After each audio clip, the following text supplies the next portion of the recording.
വാർത്തകൾ തുടരുന്നു. തൃശൂർ പാലപ്പിള്ളിയിൽ ബൈക്കിൽ യാത്ര ചെയ്തിരുന്ന കുടുംബത്തിന് നേരെ പാഞ്ഞെടുത്ത് കാട്ടാന. വ്യാഴാഴ്ച രാത്രി ആശുപത്രിയിൽ പോവുകയായിരുന്ന കുണ്ടായി എസ്റ്റേറ്റ് ജീവനക്കാരനായ കുഞ്ഞിപ്പയും ഭാര്യയ്ക്കും നേരെയാണ് കാട്ടാന പാഞ്ഞെടുത്തത്. വെള്ളിക്കുളങ്ങര ഫോറസ്റ്റ് ഉദ്യോഗസ്ഥർ എത്തിയാണ് ഇരുവരെയും വീട്ടിലെത്തിച്ചത്. കൂടുതൽ വിവരങ്ങളുമായി അനീഷ് ആന്റണി ചേരുന്നു. അനീഷ്, തുടർച്ചയായി ജനവാസ മേഖലയിൽ ആന ഇറങ്ങുന്ന ഒരു സാഹചര്യത്തിലേക്കാണ് കടക്കുന്നത്. കുടുംബത്തിന് നേരെ പാഞ്ഞെടുത്ത കാട്ടാന ഇവരെ ഫോറസ്റ്റ് ഉദ്യോഗസ്ഥർ എത്തിയാണ് വീണ്ടും വീട്ടിലേക്ക് തിരിച്ചയക്കുന്നത്.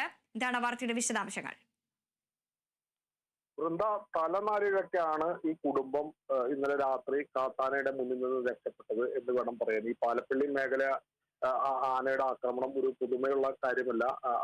നിരന്തരം കാട്ടാന ആക്രമണവും പുലിയുടെ ആക്രമണവും ഒക്കെയുള്ള പ്രദേശമാണ്. കാട്ടാനക്കൂട്ടം 50ഓളം കാട്ടാനക്കൂട്ടം ഏറെ നാള് തമ്പടിച്ചു നിന്നൊരു പ്രദേശമാണ് ഈ പാലപ്പള്ളി, വരന്തരപ്പള്ളി, ചിമ്മിനി മേഖലയൊക്കെ. ആ സ്ഥലത്ത് തന്നെയാണ് ഇപ്പോൾ ഇന്നലെ രാത്രി കുടുംബത്തിൽ ബൈക്കിൽ പോവുകയായിരുന്ന കുടുംബത്തിന് നേരെ കുട്ടിക്കൊമ്പൻ പാഞ്ഞെടുത്തത്.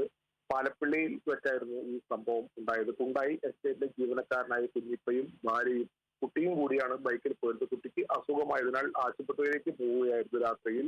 ഇതിനിടെയാണ് റോഡിൽ അരികെ നിൽക്കുകയായിരുന്ന കുട്ടിക്കൊമ്പൻ ഇവർക്ക് നേരെ പാഞ്ഞെടുത്തത്.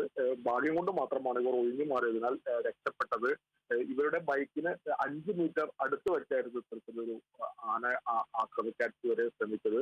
പിന്നീട് ഇവർ അവിടെ നിന്നും ഓടി മാറി വെള്ളിക്കുളങ്ങര ഫോറസ്റ്റ് ഓഫീസിലേക്ക് വിളിച്ച് വിവരം അറിയിച്ചു. ഫോറസ്റ്റ് ഉദ്യോഗസ്ഥരെത്തി ഫോറസ്റ്റുകാരുടെ തന്നെ ജീപ്പിൽ ഇവരെ കയറ്റി 1:30 രാത്രി പുലർച്ചെ 1:30 ഇവരെ വീട്ടിലെത്തിയത്. ഭാഗ്യം കൊണ്ട് മാത്രമാണ് ഇവർ രക്ഷപ്പെട്ടത്. ഇവർ ആ സമയത്ത് അവിടെ നിന്നും ഒഴിഞ്ഞു മാറാനായി. മറ്റ് പരിക്കുകളൊന്നും ഇവർക്കില്ല എന്നാണ് അറിയാൻ കഴിയുന്നത്. എന്തായാലും ഒരുപക്ഷെ ഇവർക്ക് ഒഴിഞ്ഞു മാറാൻ കഴിഞ്ഞിരുന്നില്ല എങ്കിൽ വലിയൊരു ദുരന്തം തന്നെ ഒരുപക്ഷെ ഉണ്ടാകുമായിരുന്നു.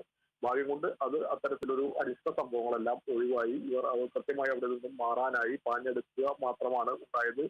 പിന്നീട് ആക്രമണ സ്വഭാവത്തിലേക്ക് ആന കടന്നില്ല എന്നത് ആശ്വാസകരമായ ഒരു കാര്യമാണ്. എന്തായാലും വനംവകുപ്പിനെ അറിയിച്ചു. വനംവകുപ്പ് വെള്ളിക്കുളങ്ങര വനംവകുപ്പ് ഉദ്യോഗസ്ഥരെത്തി ജീപ്പിൽ ഇവരെ സുരക്ഷിതമായി പുലർച്ചെ 1:30 ഇവരുടെ വീട്ടിലേക്ക് എത്തിച്ചു. നിരന്തരം ഞാൻ നേരത്തെ സൂചിപ്പിച്ച പോലെ നിരന്തരം കാട്ടാന ആക്രമണം ഉള്ളൊരു പ്രദേശമാണ് ഈ അതിരപ്പള്ളിക്ക് സമാനമായി തന്നെ അത്രയും തന്നെ കാട്ടാന ആക്രമണം ഉള്ളൊരു പ്രദേശം കൂടിയാണ് ഈ പാലപ്പള്ളി, വരന്തരപ്പള്ളി മേഖലയൊക്കെ. അവിടെയാണ് ഇപ്പോൾ ഏറ്റവും ഒടുവിൽ ഇത്തരത്തിൽ ബൈക്കിൽ പോവുകയായിരുന്ന കുടുംബത്തിന് നേരെ കാട്ടാന പാഞ്ഞെടുക്കുന്ന സംഭവം ഉണ്ടായത്. അതോടൊപ്പം തന്നെ നിലവിൽ ഇപ്പോൾ കാട്ടാന ജനവാസ മേഖലയിൽ തുടരുകയാണോ അതോ കാട്ടാനയെ കാട് കയറ്റിയിട്ടുണ്ടോ?